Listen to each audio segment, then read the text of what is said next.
Yeah, man. Yeah, man. Let's clap that one up. Let's go. Yeah. Let's clap that one up. Come on. That was the season 6 trailer for Snowfall. Season 6. Let's go. Final season. And Tracy is the biggest Snowfall junkie in the She crew. right there on that screen. But That's I a big remember fact. before we get to that, I want to say it was 2017 when our good friend John Singleton came up here and he had to tell us about this series. Rest in power to John Singleton. Please give that man a round of applause when we say his name. And he was so excited about it. And at the point when we all started watching it, and then we fell in love with the characters, and we fell in love with the plot, and we fell in love with the history of L.A., and even the drug scene in L.A., and what was going on socially. The context that they put into Snowfall has been amazing. And so today, joining us is Uncle Jerome Saint, ladies and gentlemen. The Yard Father. The Yard Father, a.k.a. Amin Joseph is here. Hey. What? Damn it, Jerome. Yeah, man. Man, you may have seen him in Baywatch. Yeah. That's where I saw him. You may have seen him in City of Lies, which was an incredible series where you played the officer Kevin Gaines in that. Yeah. And they were looking into the murder cases of Tupac and Biggie, right? And today we're going to celebrate this season 6 and find out what's going on with you. Hey, man, welcome to the show, brother. Welcome to the show, man. Let's go. Come on, man. Let's go. I wanted to ask you that, though. We're going to talk about a lot, but with City of Lies, I find it interesting when you have these type of investigative shows or series where they go into real-life happenings that took place. And if you're an actor, you know, that forces you to kind of research and learn. And I'm curious, did you learn anything about the murders of Tupac and Biggie while being on that show? Yeah, it's all about taking that source material, right? Yeah. And there was a book called Labyrinth that was written because I did both. I did Unsolved, which was on USA, which was about the untimely death of both the Notorious Big and Tupac Shakur. And then I did, City of Lies, which really focused on Tupac. So for both, I did. I took as much research material. Of course, there was like IP that those particular productions were focused on. So for that narrative, I basically looked at that and said, okay, these are two different productions. They both lead out to different outcomes. So I'm going to take those things as fact and play my character accordingly. Okay. That's the political way. That's the political way of saying it. I didn't know you running for office, Amen. Come on. Your character Jerome Saint has gone through a metamorphosis of sorts. Yeah. Talk about the development of this character. Wow. Well, like I said, he kind of started as the Yard Father. He started as this man that understood that he was living within really 4 blocks of existence, that he controlled everything within that. He understood what he was doing. He understood the law. He understood his family dynamic, and I feel like he was king of his kingdom. And his nephew brought a drug that could be flipped only in white neighborhoods. He realized that was outside of his comfort zone, and he didn't want to do it until, of course, finding out that it could be rocked up and how, like, he saw dollar signs. And I think that became part of his downfall. Yeah. Is realizing that he could make the money, but a part of a lot of our downfalls, Let's right? speak to it, yeah. That we realize that we can make money from nefarious ways, and it's kind of like, how long can we do it before we get caught up and meet our peril? It's a cautionary tale in a sense. It's a cautionary tale, and if something that's a scenario that might be perpendicular to that, it may not have to do with doing things that are illegal, but when you're in this entertainment business, sometimes you take jobs. You might be tempted to take jobs for money that you didn't, not necessarily crazy. You weren't necessarily crazy about. Did you ever find yourself having to do that? We call them shit burgers in our business. Okay, shit burgers. Yummy. Sounds delicious. You ate some shit burgers? That's Tracy saying that. That's Got extra cheese on them shit burgers.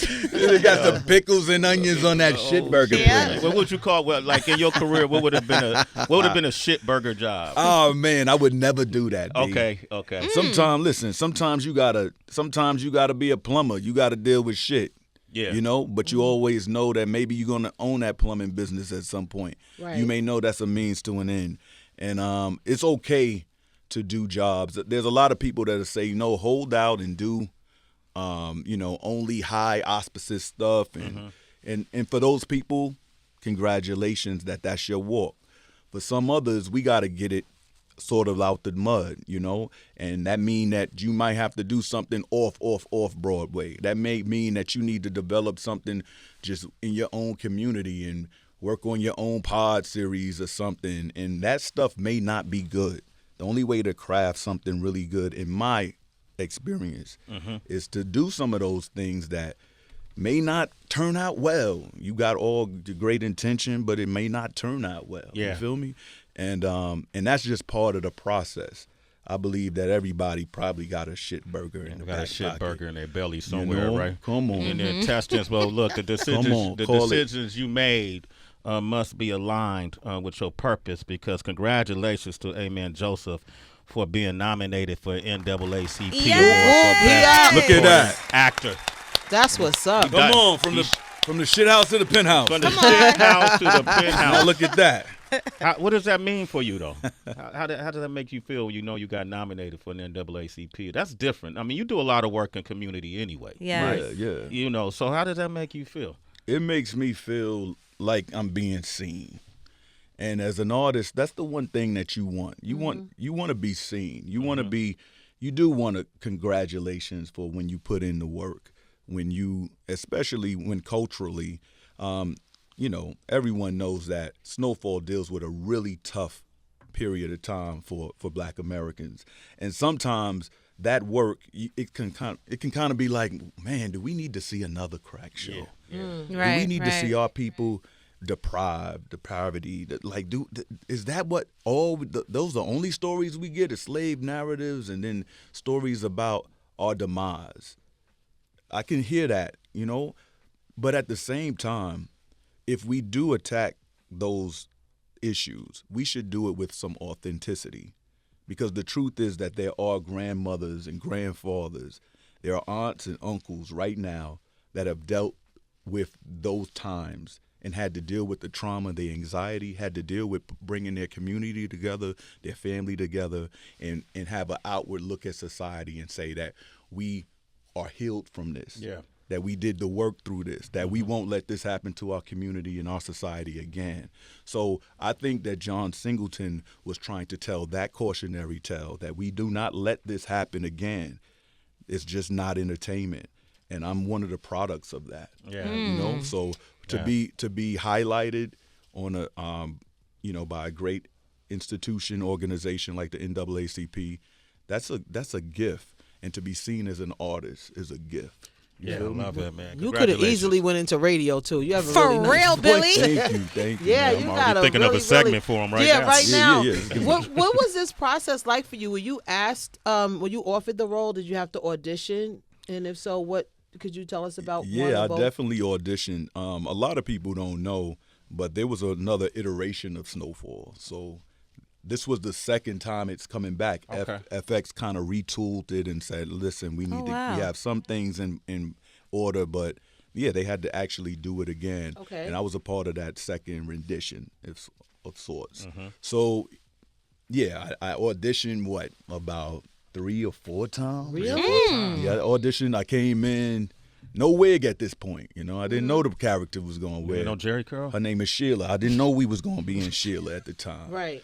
But I came in, and I remember auditioning with Angela Lewis, who is my co-star on this show, and from the moment that we met each other in a chemistry read, it was like, yo, she is the truth. And from that moment, we just kind of reminisced on it the other day, like, man, from the moment that we saw each other in a room, there was a Auntie Louie and Uncle Jerome dynamic that was, undeniable. And we just lit the room up and we left like, all right, hope I see you. hope I see you on this. And to know that she got the part.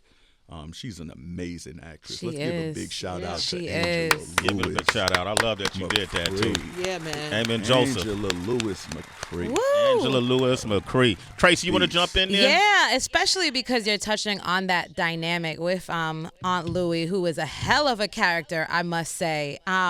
You guys are so sexy as a twosome on screen. And I also say there's a level of toxicity that I notice, especially as the seasons have developed.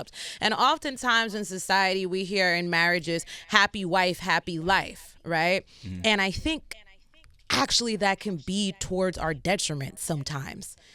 Because in the case of Aunt Louie, I feel like she pressures your character to do things he doesn't necessarily want or that he has outgrown. And so let's talk about it. Let's do it, Ahmed. Let's do it. Like, I'm wondering if you knew before going into this series, or if you learned it during this series, how to be more discerning in your relationships, and what men can learn about finding a compromise with their partner versus happy wife, happy life. Well, you're getting deep right there. You know what? The one of the things that actors don't talk about a lot is the vulnerability of being in a series where you don't know where the story is going to go. You don't know how your character is actually going to flesh out, or how relationships will flesh out. So with Aunt Louie and Uncle Jerome, in the beginning of that relationship, we noticed these two, with Jerome sort of being the lead. He was the one that made the decision not to sell drugs along with his nephew. Aunt Louie was the one to go and do that. And there was a dynamic in the beginning where it was sort of him leading. This is how we're going to do it. This is the type of money we're going to make. These are the type of deals we're going to, here are the people that we're going to sell to, here are the people that we weren't. And as the series evolved, the Aunt Louie character had more of a blind ambition for money, for success, for power, that Uncle Jerome didn't. He had more of a cautionary, like, we good, we have enough. To speak to that toward the larger issues in the black community between, I don't think it's fair, because that is fiction, but I can say that as a black man, as a husband, that it is really important to know who you are marrying. It's really important to know that marriage it can be a business, it's a spiritual connection, there's an emotional connection, right? There's of course a physical, psychological component to that, and you need to be connected on all of those fronts. And of course those things ebb and flow, but it's really important that you know the person and that you keep the communication, so that parts of the personality that may pop out just because we are evolving don't become a contrast, don't become a competition, don't become a thing where you realize that the person that you love is forcing you out of the person that you are, or that you need to become. Shit. Hold on, man. Hold on. Let that breathe for a second. Let me snap my fingers. Wow. No, it's real though. No. We were having a whole conversation about this earlier. Well, somewhat, not as eloquent as you put it, but we were having a whole conversation about that. I find it. Yeah. But finish your thought. I just want to. No, I'm definitely finished. But I think. But I don't want to compare the Aunt Louie and Uncle Jerome, because some of those choices could have been made just for the entertainment value. Right. You know what I admire about actors? I've Heather's done some acting. Tracy, I'm not sure if Tracy's done some acting. Heather's an actor. I've got a few cameos, amen. I've done a few things in my day. Thank you. But Countess Vaughn played on the Parkers. That was one of the first cameos I ever did. Countess Vaughn, right? And I didn't know what I was doing. I remember being on set. Nobody gave me direction other than Monique, who called me in her dressing room and told me, baby, this is what's going on. This is, you got to read this. This is your part. Run out and do it. You know Monique is my heart, right? Monique's your heart? Oh, What? what? Okay. Come on. Monique was the only first person to ever put me on a nighttime talk show. First person to ever embrace me whenever I got a cameo. I was just a kid having fun. She embraced me and taught me how to do it. I don't even know if she realizes that part. I try to remind her anytime I see her. Wow. So I don't know if you know that I grew up in the world famous Apollo Theater when Monique was hosting. Yes, I read that about you. I was a kid. Yeah. And Monique is one of the first people that pulled me from my post while I was ushering, took me upstairs, introduced me to her agent, told me, young man, you are a star. I'm speaking life into you now. I'm telling you right now that you're going to make it. Yeah. Monique is the real deal. She's the That's why I'm so glad. That's the spirit mother right Like, there. we got to do that. We got to keep doing things who like that this. is. And you know, sometimes we forget, you know, things are happening and we don't have enough time. But I'm so glad that Sway, you know, you brought that story up, which allowed you to share that part, which I certainly didn't know. But we got to keep doing this for folks, our people who give us these opportunities and chances, because they don't often have a time to do it themselves. Yeah. It's not the same coming from them as it is you sharing this and Yeah, and sharing I talked this. I was able to, it's so funny that we reconnected through a clubhouse room. And I told Monique at the time, like, oh, Monique, you know, I'm doing my thing in my career. Is there anything? I will sweep the floor. I will hold the boom wherever you at. And Monique was like, just pay it forward, baby. Amen. Pay it Just forward. pay it forward, baby. That's what she's done. Yeah. Plenty of Monique Beautiful stories like spirit. this, right? Yeah. Well, that's what I was leading to. So you picked it up like a baton in a 400-meter relay. Zoom, It zoom. took off. You have a company called Dark Energy Pictures? Or? Dark energy pictures, yeah. I'm a big fan of the word energy, you know, and what it means. Everybody interprets it differently, you know. What does it mean to you? Why did you name your company Dark Energy? I call it the dark energy because it represents true potential in the universe, right?